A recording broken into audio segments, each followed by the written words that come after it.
was a dark and stormy night, and I found myself traveling down a long and winding road that led to a small village deep in the heart of rural India. I had heard tales of strange occurrences and supernatural events in the area, but being a curious traveler, I decided to venture forth and see for myself what the fuss was all about. As I drove deeper into the night, the rain began to pour down in torrents, making it hard for me to see the road ahead. Suddenly, the headlights of my car illuminated a figure in the distance, standing motionless in the middle of the road. As I drew closer, I realized with a start that it was a woman, dressed in a tattered sari and holding an oil lamp. I slowed down my car, feeling uneasy and a bit scared, and asked the woman if she needed help.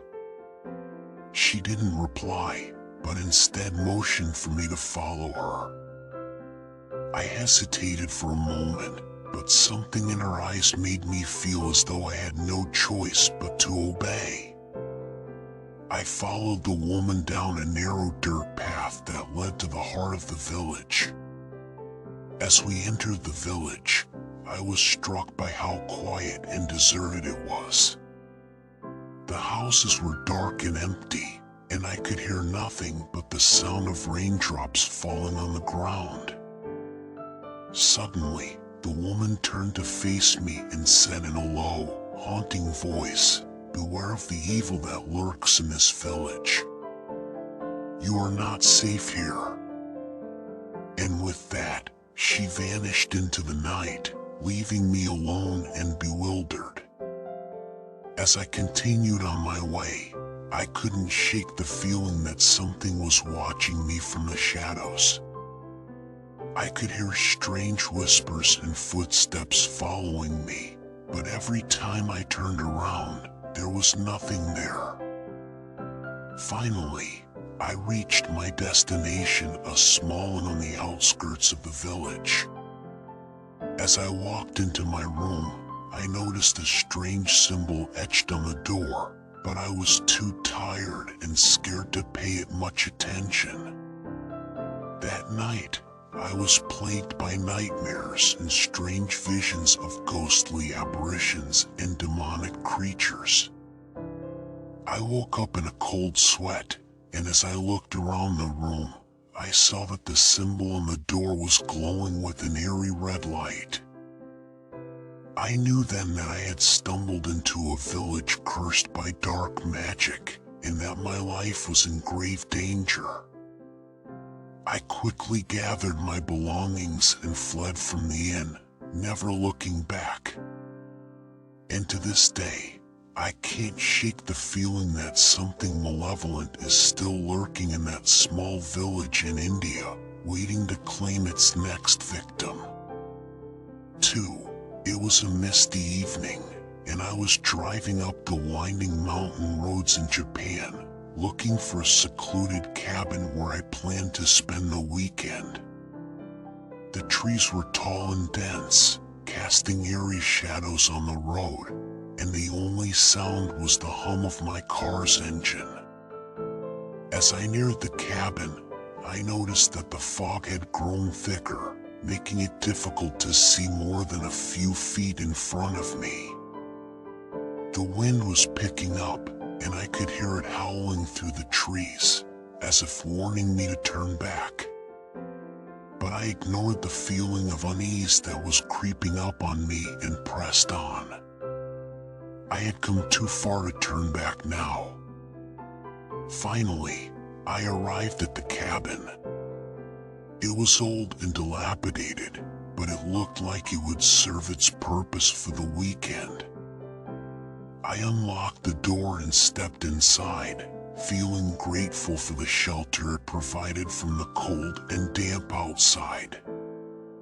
But as I settled in for the night, I couldn't shake the feeling that I was being watched. I heard strange noises outside, footsteps, whispers, and the sound of something scratching against the walls. As the night wore on, the noises grew louder, and I could feel my heart racing with fear. I tried to tell myself that it was just my imagination, but I knew that something was wrong.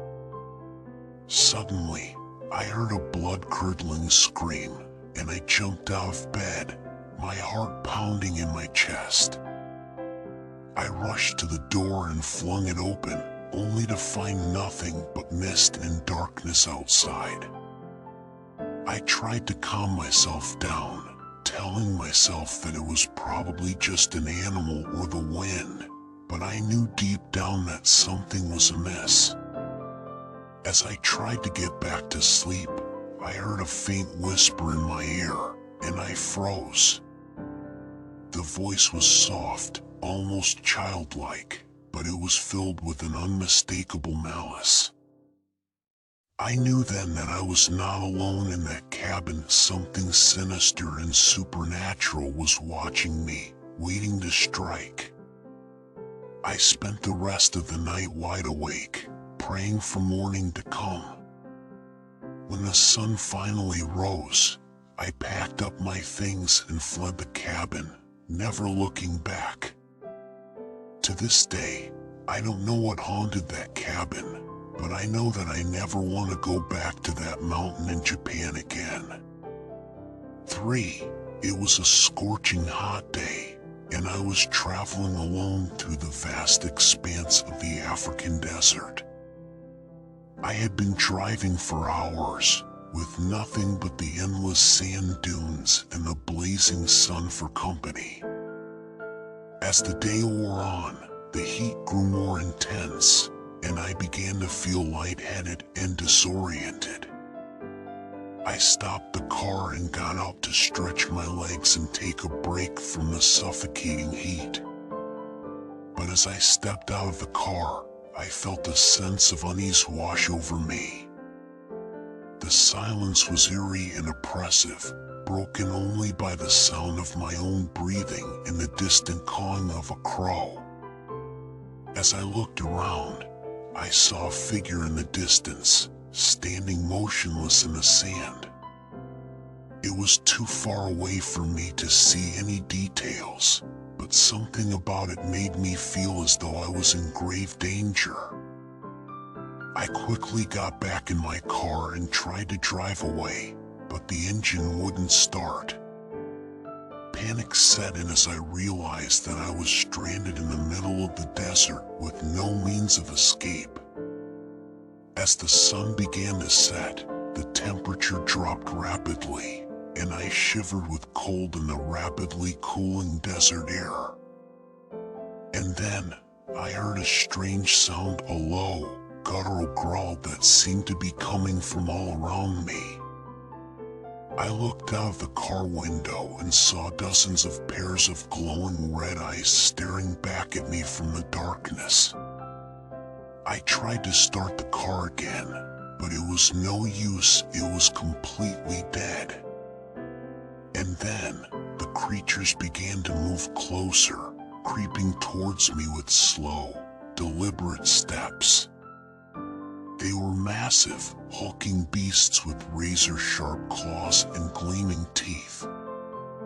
I realized then that I was being hunted, that I was their prey, lost in the middle of the desert with no hope of escape. I closed my eyes, bracing myself for the inevitable attack. But it never came. When I opened my eyes again, the creatures had vanished, leaving me alone in the cold and dark. I started the car again, and this time it sputtered to life. I drove away as quickly as I could, my heart pounding with fear and adrenaline. To this day, I don't know what those creatures were, or why they spared me. But I will never forget the terror that I felt that night, lost and alone in the African desert. For I was on a backpacking trip in the mountains of India and had decided to make a stop at a small, remote town that I had heard about from some fellow travelers. It was said to be an idyllic place with friendly locals, stunning views, and delicious food.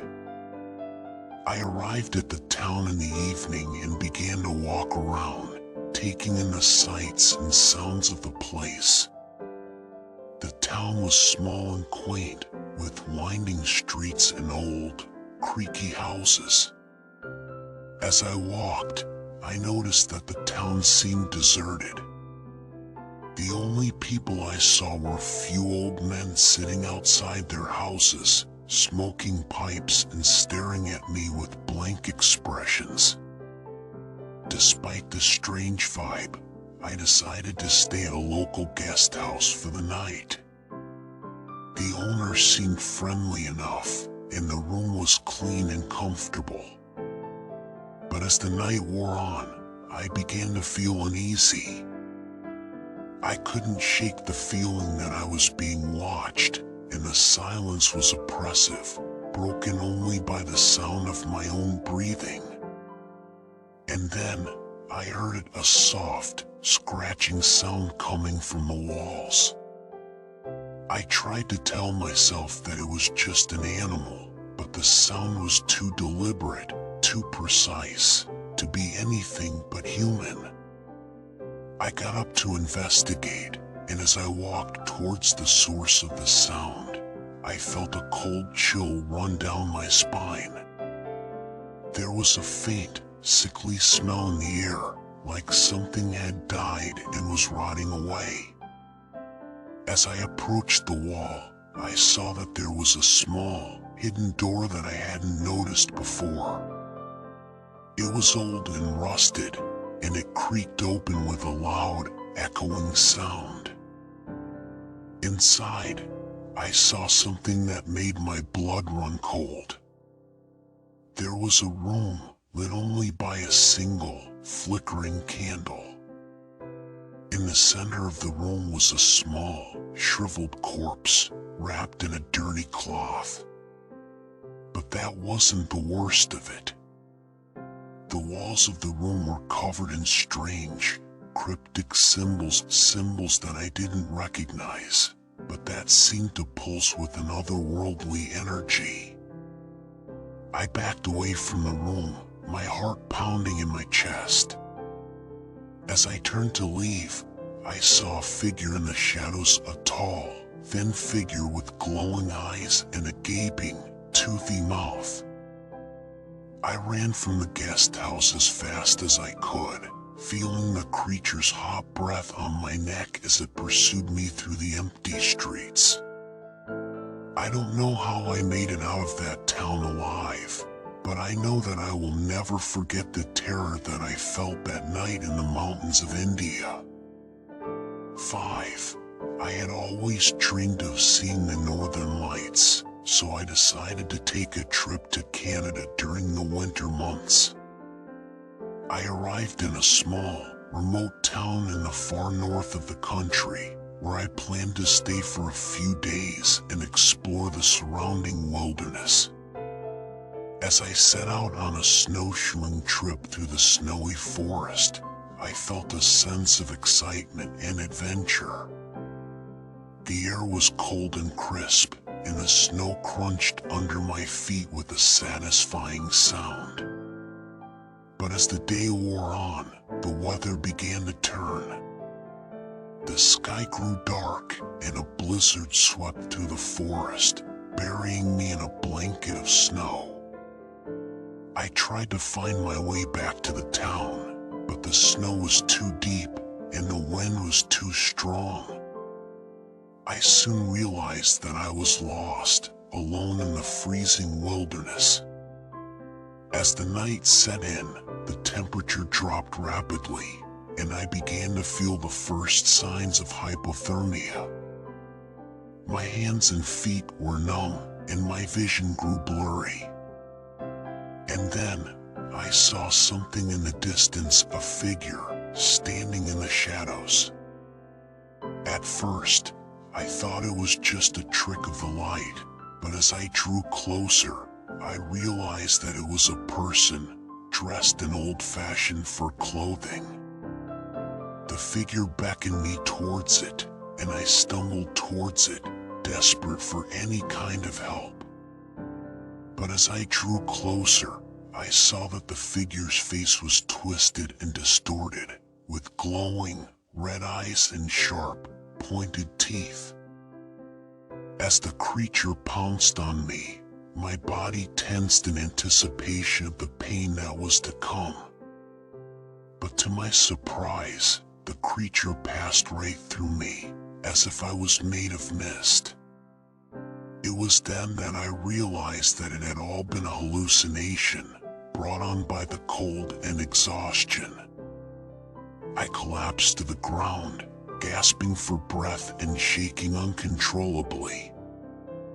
I knew that I needed to get warm and find shelter, but I was so disoriented that I couldn't even remember which direction I had come from. But just as I was about to give up hope, I heard the sound of a distant engine. I stumbled towards the sound, barely able to put one foot in front of the other. And then, through the snow and fog, I saw the headlights of a snowmobile. The driver, a kind and friendly local, took me back to the town and helped me get warm and dry. He told me stories of the strange creatures that were said to roam the wilderness, but he assured me that they were nothing but legends. I stayed in the town for a few more days, recovering from my ordeal and enjoying the beautiful landscape. And while I never did see the northern lights, I learned that there was a different kind of beauty to be found in the warmth and kindness of the people who lived in that cold and lonely place.